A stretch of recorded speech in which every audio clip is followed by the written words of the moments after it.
जालिम ये चाहता है कि पहचान छोड़ दे, पहचान छोड़ दे। जालिम ये चाहता है कि पहचान छोड़ दे, पहचान छोड़ दे। घबरा के हम रसूल का फरमान छोड़ दे, फरमान छोड़ दे। मरना हमें कबूल है,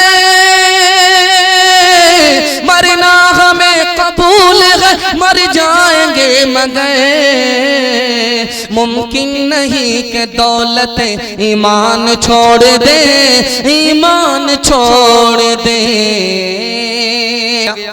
यूनिफॉर्म सिविल कोड के हवाले से पैगाम 3 मिनट का आपकी खिदमत में आ रहा है। औरतों और बच्चों तक मैं पहुंचूंगा। मेरे हिस्से का पैगाम 10 मिनट में मुकम्मल हो जाएगा। सुनने के लिए मुकम्मल तैयार है? जोश के साथ हाथ उठाइए। इंशाल्लाह घबराने की बात नहीं, साथ सुन माफ है, उसके बाद गलती मत कीजिएगा। ध्यान से सुनिएगा, जल्दी से निकल जाएगा।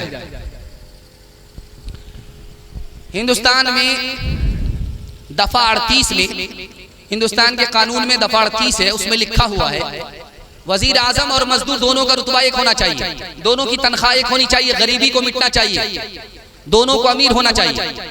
लेकिन 2017 की रिपोर्ट है, पूरी दुनिया में कितने लोग बेरोजगार हैं? 20 करोड़ लोग बेरोजगार।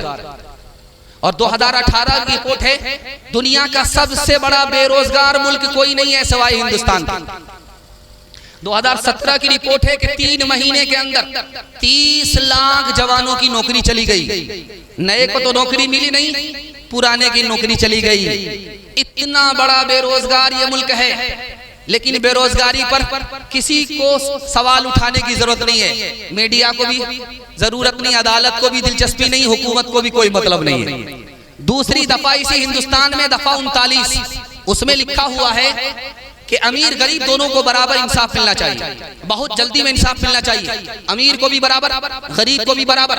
लेकिन आपको सुनकर हैरत होगी, 2016 इंडियन एक्सप्रेस की रिपोर्ट के मुताबिक 2 करोड़ 81 लाख 25,066 मुकदमे जिला की कोर्ट के अंदर पेंडिंग में।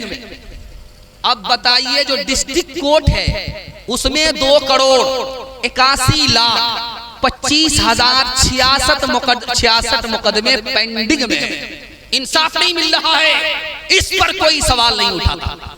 तीसरा नमूना आपकी खिदमत में लेकर के आ रहा हूं, दफा 47 है हिंदुस्तान के कानून में। उस कानून में लिखा हुआ है पूरे मुल्क से शराब को बंद होना चाहिए।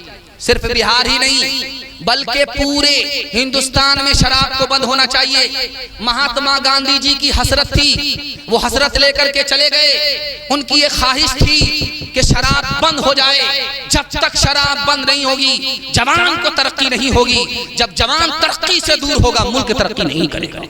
लेकिन इस पर कोई सवाल नहीं उठाया। सवाल किस पर उठाया कि दफा 44 में लिखा हुआ है, कानून की दफा 44 में लिखा हुआ है एक कानून होना चाहिए, एक मुल्क होना चाहिए। लेकिन दफा 25 में लिखा हुआ है कि पर्सनल मामले में, प्राइवेट मामले में लोगों को मजहब की आजादी मिलनी चाहिए। दफा 25 में लिखा हुआ है, दफा 29 में लिखा हुआ है। लेकिन सुन करके आपको हैरत होगी, इन बेईमानों के हालात पर आप फौरन फैसला कर लेंगे। ये क्या चाहते हैं, ये क्यों कानून को बदलना चाहते हैं, इनका मकसद क्या है, आपको एक मिसाल में दिखाने के लिए जा रहा हूं। 1985 में राजीव गांधी जी ने कहा मुसलमानों का जो कानून औरत के लिए है वो हिंदुस्तान के कानून से ही नहीं पूरी दुनिया के कानून से बढ़कर के है। VR कृष्णा चीफ जस्टिस थे, हिंदुस्तान के अदालत के चीफ जस्टिस थे। उन्होंने कहा कि मुसलमानों ने मर्द औरत दोनों के साथ इंसाफ किया। मर्द को जहां ये हक दिया कि तुमको बीवी पसंद नहीं है, निभा नहीं हो रहा है, तलाक दे करके छोड़ दो, वहीं पर औरत को यह हक दिया कि तुमको मर्द पसंद नहीं है, निभा नहीं हो रहा है, खुला ले लो। इसके साथ भी इस्लाम ने इंसाफ किया, उसके साथ भी जुल्म नहीं किया। और आपको सुनकर के हैरत होगी, सुप्रीम कोर्ट में एक मामला आया। मामला क्या था? 1992 ईस्वी में एक मामला आया। शादी हुई लड़की की, लड़के की शादी हुई, दुपट्टे की हवा लग गई। अब लड़की आते ही कह रही है मैंने अपने माँ बाप को छोड़ा है, मेरी खातिर तुमको भी अपने माँ बाप को छोड़ना पड़े। अब ये हमारी तरह ज़नमुरीद नहीं था, इसने कहा कि मैं तुमको छोड़ सकता हूं, माँ बाप को नहीं छोड़ सकता। अदालत में केस आया है, सुप्रीम कोर्ट में केस आया। अब अदालत के आधार पर, यक्सा सिविल कोर्ट के आधार पर माँ बाप को छोड़ने की इजाजत होनी चाहिए। लेकिन देखिए पर्सनल लॉ पर अमल किया गया सुप्रीम कोर्ट में 1992 में, जबकि 1954 में हिंदू पर्सनल लॉ खत्म है। इसके बावजूद भी सुप्रीम कोर्ट पर अमल किया गया। चीफ जस्टिस ने फैसला किया कि तुम माँ को नहीं छोड़ सकते। हिंदू रीत रिवायत में ऐसा नहीं है। तुम माँ बाप को नहीं छोड़ सकते, बीवी की फरमाइश पर तुम बीवी को छोड़ सकते हो, बीवी को तलाक दे सकते हो। उस लड़के के हक में कोर्ट ने फैसला किया, पर्सनल लॉ के मुताबिक किया। जब धर्म है तो इंसानियत बाकी है, जब तीन धर्म निकल जाएगा तो हैवान और इंसान में कोई फर्क नहीं रहेगा। एक नमूना आपकी खिदमत में लेकर के आ रहा हूं, सुनने के लिए अगर आप लोग तैयार हैं दोनों हाथ उठा दीजिए इंशाअल्लाह। अल्लाह के यहाँ तराजू है, उस तराजू में नेकी और बदी दोनों को तौला जा रहा है। और एक बदकिस्मत ऐसा आया कि दोनों पल्ले बराबर हो गए, नेकी का पल्ला बराबर, बदी का पल्ला बराबर। अब अल्लाह की तरफ से फैसला आया, ये आदमी जन्नत में भी नहीं जाएगा, जहन्नम में भी नहीं जाएगा। बराबर बराबर मामला है, गुनाह भी बराबर, नेकी भी बराबर। अल्लाह की तरफ से फैसला बराबर, जन्नत में नहीं जा सकते, जहन्नम में नहीं जा सकते। दौड़ा दौड़ा एक फरिश्ता आया, गुनाह के पलड़े में एक पर्ची डाल दी, वो झुक गया, फैसला हुआ अब इसको जहन्नम में जाना पड़ेगा। वो पर्ची में क्या था वो मैं आपको दिखाने के लिए जा रहा हूं। आंख से पट्टी हटा रहा हूं।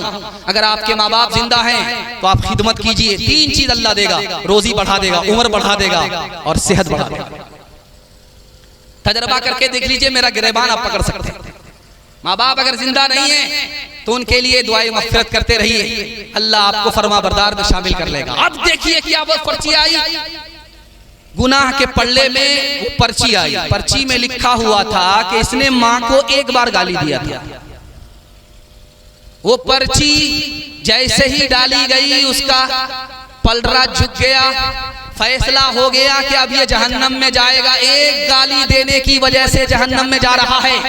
वो हाथ जोड़ करके अल्लाह के सामने खड़ा हो गया, मेरे परवरदिगार मुझको जहन्नम में भेज रहे हो, मुझको इसका गम नहीं है। गम तो इसका है कि मेरे माँ बाप अभी तक जहन्नम से बाहर नहीं निकले।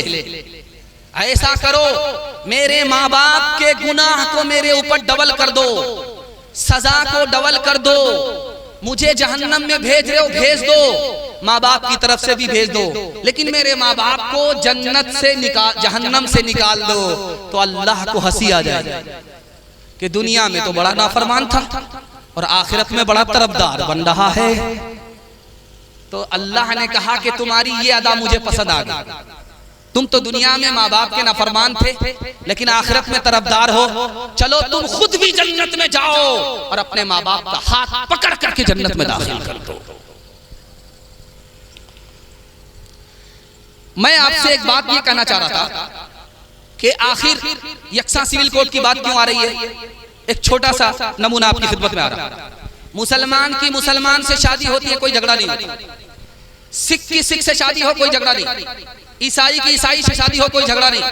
जहां यक्सा सिविल कोड के आधार पर मुसलमान से लड़की से अगर हिंदू शादी करे, हिंदू लड़की से मुसलमान शादी करे तो झगड़ा होता है, फसाद होता है।